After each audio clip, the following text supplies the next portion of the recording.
a time.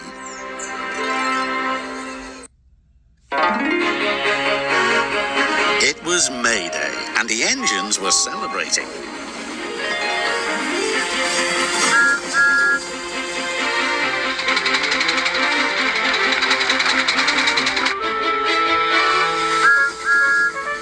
They knew there'd be music and lots of fun.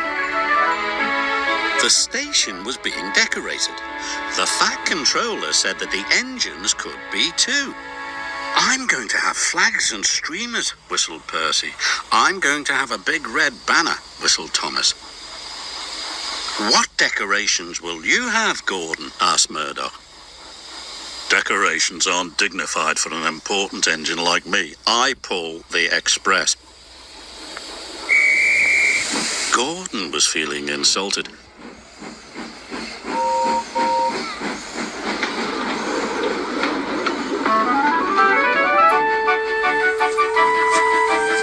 "Silly little engines," he grunted. Thomas was enjoying himself. He was bringing the maypole. The farmers' children waved, and Thomas peeped happily as he passed by.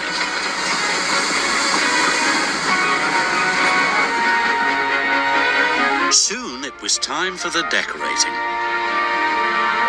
Percy's driver was wrapping streamers and flags around his funnel.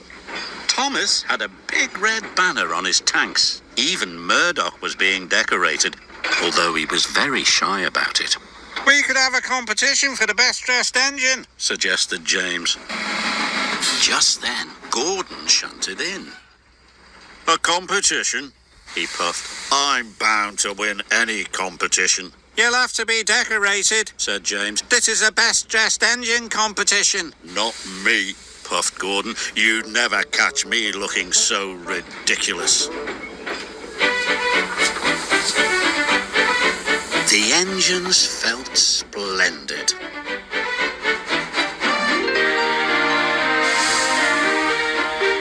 But not Gordon. He was cross. "Decorations aren't dignified. Huh. Who cares about a competition anyway?" Further down his line, a colourful banner was strung across the bridge. Then, as Gordon steamed across the bridge, it came loose and wrapped around his firebox. He couldn't see the line ahead.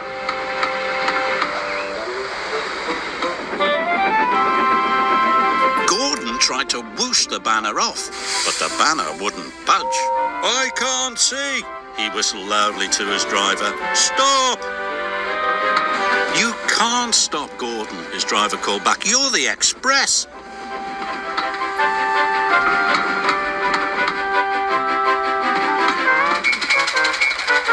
Trevor the traction engine was chugging slowly along with his load of apples for the children's apple bob.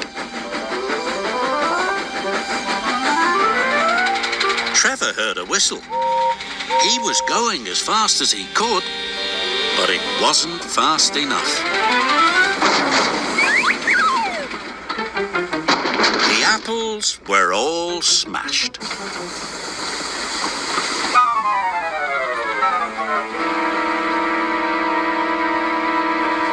James was the last engine to join the competition, or so he thought. "Here comes Gordon," cried the passengers.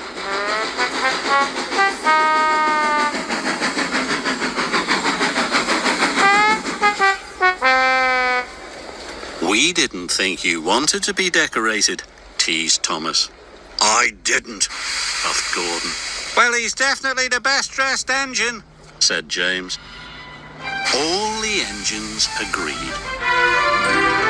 Gordon was secretly pleased, but he didn't think it was dignified to say so.